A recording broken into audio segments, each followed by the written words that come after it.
En este séptimo encuentro de la serie de devocionales llamada Tras los Pasos del Maestro, la cita de hoy corresponde a una pregunta que Jesús hace en medio de una multitud que lo agolpaba, lo apretaba y le dificultaba moverse bien. Jesús pregunta: ¿quién me ha tocado? ¿Quién ha tocado mis vestidos? Esto está en Marcos capítulo 5, verso 30, o también el texto paralelo en Lucas 8:45. Así que basándome en este pasaje y esta pregunta, el devocional de hoy lleva por título Confiando correctamente. Siempre que hablamos de confianza, la gente lo asocia a la fe. Y aunque confianza y fe son palabras que evocan una creencia, hay diferencias entre ambas. Habitualmente la fe es única, no requiere experiencia, sino convicción. Por eso la fe se tiene o no se tiene, no admite términos medios. No se puede tener más o menos fe. Sin embargo, la confianza, como se establece por medio de la experiencia, requiere ser construida en un basamento. Y como toda construcción, tiene momentos, matices, altibajos. La fe, al ser una virtud, tiene carácter duradero y permanente, mientras que la confianza puede ser variable y hasta mudable. La fe implica algo trascendente, mientras que la confianza requiere reforzarse a diario. Y me gustaría darte un ejemplo para que entiendas mayormente la diferencia que estoy mencionando. La fe, por ejemplo, es lo que alguien tendría en un seguro de vida. Hay certeza de que la empresa tras este posee el respaldo suficiente. La persona tiene que estar convencida de que cuando alguien haga uso de ese seguro, este va a responder conforme a sus cláusulas. La fe involucra certeza, convicción y esperanza. La confianza, sin embargo, es lo que alguien tendría cuando el productor de ese seguro viene a asesorarnos sobre este. Este productor será más confiable en la medida en que no oculte la letra chica del contrato y facilite la respuesta que todo cliente requiere. Mientras más asertivo sea el productor, más confiable será. De lo contrario, será menos confiable y tendrá menos chances de contratación.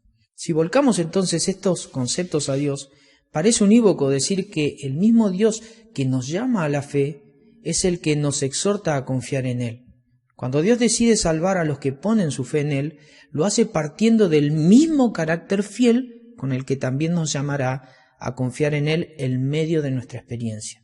Entonces la primera pregunta que surge de esto ¿es posible que personas que dicen tener fe en Dios puedan además desconfiar de Él? Ante esto tenemos que decir que sí, es posible. El problema sustancial en sí mismo no está en Dios, porque en definitiva Él sí es confiable. Él no vendría a ser como un mal productor de seguros. La veracidad de su palabra se traduce en la experiencia. Su fidelidad se refleja en lo que dice, pero también en cómo Dios obra en los tiempos. Dicen aún 1:7 que Dios es protector de los que en Él confían. El salmista afirmaba su confianza en Dios a partir del carácter de Él. Él le dice: tú eres mi refugio, mi fortaleza, mi amparo, mi libertador, mi escudo, mi salvación. Eso lo puedes encontrar en el Salmo 18 y 91. Entonces, ¿dónde está el problema? Claramente el problema está en nosotros. No por nada hay antecedentes de grandes hombres de Dios que en momentos cruciales desconfiaron. En Génesis capítulo 15 se menciona que Abraham desconfió de la promesa de Dios en darle un heredero. Abraham no sabía que el propósito de esa promesa traspasaba su propia casa y no podía ver en su ancianidad que Dios podía hacer posible lo que humanamente es imposible. Moisés expresó desconfianza en el poder de Dios por medio de las dudas realistas que él tenía, porque cuando el Señor lo envía a la misión en Éxodo 4, él se veía incapaz de realizar la obra que Dios le pedía. Había perdido sus habilidades naturales, de hecho le ofreció a Dios que busque a otra persona. En Mateo 22 se nos relata a Pedro, que es señalado por su poca fe en los términos de falta de confianza, que surge en el mismo momento cuando comienza a caminar sobre las aguas de manera milagrosa. El viento y la tormenta generaron fuertes dudas en él hasta que comenzó a hundirse. Uno puede ver en ese momento la lucha existencial entre la confianza y la falta de esta, entre la fe y la duda. Así todo el Señor lo salva ante el grito de Pedro de auxilio. Por eso el llamado de hoy es a confiar de forma correcta, es decir, comprendiendo bien el carácter fiel de Dios. En la historia de hoy vemos a una mujer que hacía 12 años había comenzado a experimentar una de las formas más terribles e injustas de enfermedad, el flujo de sangre. Esta enfermedad se asocia al ciclo menstrual de la mujer, nidá en la lengua original, y cualquier problema con el mismo en aquella época era imposible de tratar. Básicamente, si una mujer tenía un problema de ese periodo menstrual, su vida familiar, civil y religiosa estaba expuesta al peor de los tratos, porque tal condición para la mujer la condenaba al distanciamiento familiar, al ostracismo social y aún a la incapacidad de llevar una vida de culto a Dios. Según las leyes levíticas, una mujer quedaba impura durante el ciclo menstrual, razón por la cual nadie podía tocarla, ni tocar sus ropas, ni su cama, ni siquiera el marido podía hacerlo.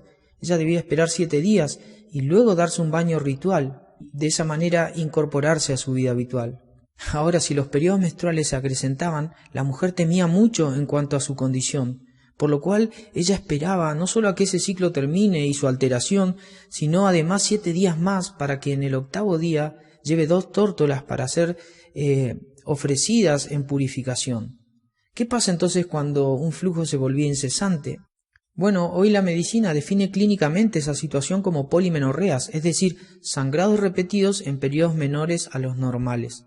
Esto básicamente impedía que la mujer cumpla su ciclo de purificación y continuamente esté exponiendo a todo su entorno a la impureza según esta ley levítica. Si ustedes van al texto de Marcos capítulo 5 o Lucas capítulo 8, se va a dar cuenta de que ella había sido desahuciada por la medicina de su época.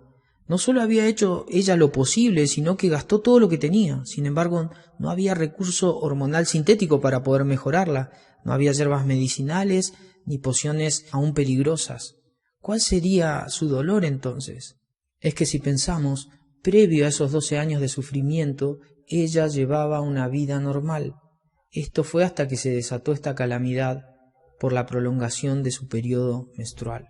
Así que es muy probable que todo esto haya sido un quiebre emocional angustiante para ella, para su familia. Imagínate si ella tendría hijos, marido.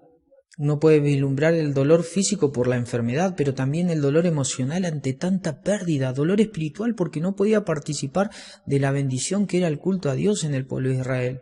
La misma línea religiosa que la había tratado como una mujer bendecida, ahora la consideraba una cosa impura, hasta que aparece Jesús. Jesús estaba en camino a la casa de Jairo, un principal de la sinagoga, quien le había rogado al Señor, postrándose a sus pies, que vaya a ver a su hija de 12 años que estaba enferma de muerte.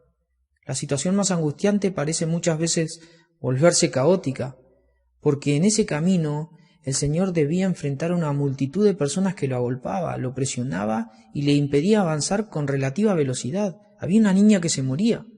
Jairo, desesperado por su hija convaleciente, a punto de morir, lo único que encontraba era entorpecimiento. Parece que esta multitud no entiende, no se pone en la necesidad de lo importante ni de lo urgente. De hecho, en medio de esa multitud también había una mujer con una enfermedad incurable que debía atreverse a romper esa imposibilidad de contacto con el Señor que pasaba por aquel lugar. Ambas situaciones eran apremiantes porque la impureza te mataba en vida, te condenaba a la soledad, mientras que la muerte de esa niña dejaba a los padres en la solitaria penumbra de un duelo por los años que no pudieron disfrutar junto a ella.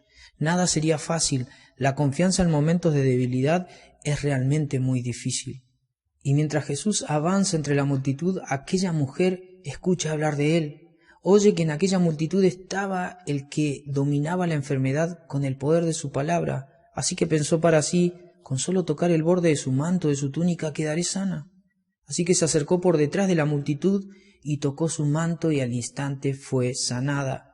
El poder de Jesús no está limitado a su toque. Esto es muy importante. El poder del Señor está muchas veces a disposición de una fe perseverante.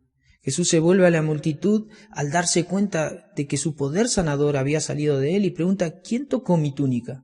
¿Te has preguntado cómo es que Jesús puede curar específicamente una enfermedad y a la misma vez preguntarse, ¿quién me ha tocado? ¿Qué estaría buscando Jesús con esta pregunta? Los discípulos responden bajo la lógica del contexto. Señor, es imposible que lo sepamos. La lógica del contexto no siempre puede dar respuestas asertivas.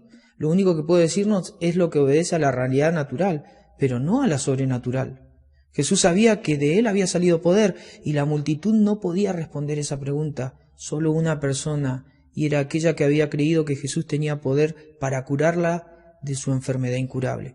Jesús miraba a su alrededor buscando quién lo había tocado, hasta que la mujer, asustada y temblando, quizás porque habrá pensado que en su atrevimiento volcó su impureza al Señor, ella se acerca y postrada delante de él le confiesa, fui yo, Señor. Esa confesión viene acompañada del impacto de su sanidad física, y eso implicaba reconocer su enfermedad menstrual y su impureza, del mismo modo que también el atrevimiento definido por una fe inquebrantable. Jesús no responde conforme al pensamiento de la época. Él le dice algo que nadie esperaba que se dijera: tu fe te ha hecho salva, ve en paz, tu sufrimiento ha terminado. Ahora te preguntaste por qué Jesús preguntó ¿quién me ha tocado? En lo profundo de esa pregunta está la base de la fe y la confesión, algo particularmente común en todo verdadero creyente en el Señor. Pablo en Romanos 10:10 dice que con el corazón se cree para justicia, pero con la boca se confiesa para salvación. Recordemos lo que dijo aquella mujer: fui yo, Señor, quien te ha tocado. Y con respecto a esto quisiera mencionarte 4 consideraciones en cuanto a la fe. En principio, la fe cristiana no es pasiva, sino que es activa. Uno lo puede ver en este caso cuando la mujer decide acudir al Señor con fe ante su problema. Santiago en el 1:6 dice que cuando pidamos a Dios debemos pedir con fe, no dudando nada. La fe también parece funcionar mejor cuando los otros medios fallan. Uno cuando tiene que abocar toda su confianza en el Señor, sin lugar a dudas es la fe la que recibe respuesta y el don de lo alto, como dice Santiago 1:17. Así todo, Dios también se encarga de darnos medios para fortalecer nuestra fe. Lo tercero es que la fe sincera siempre se confiesa. Y en este caso vemos la realidad testimonial de la mujer. Fui yo, Señor. Fui yo. Y finalmente, la fe nos libera del orgullo, porque el testimonio de fe tiene poder para dejarnos en la situación correcta ante Dios, que es compasivo. Él es el que sana, el que restaura. Nosotros simplemente tenemos problemas y recibimos de Él misericordia de forma gratuita. Santiago capítulo 4, verso 10 dice: humillaos delante del Señor y Él os exaltará.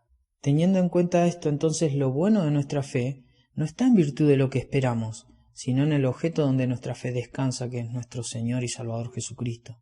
Me preguntaba si sería nuestra confianza en el Señor algo que lo motive nuevamente a preguntar: ¿quién ha tocado mis vestidos? Hermanos, que el Señor nos ayude a sortear las dificultades que nos impiden confiar realmente en Él. Él es confiable, Él es fiel. Que el Señor te bendiga.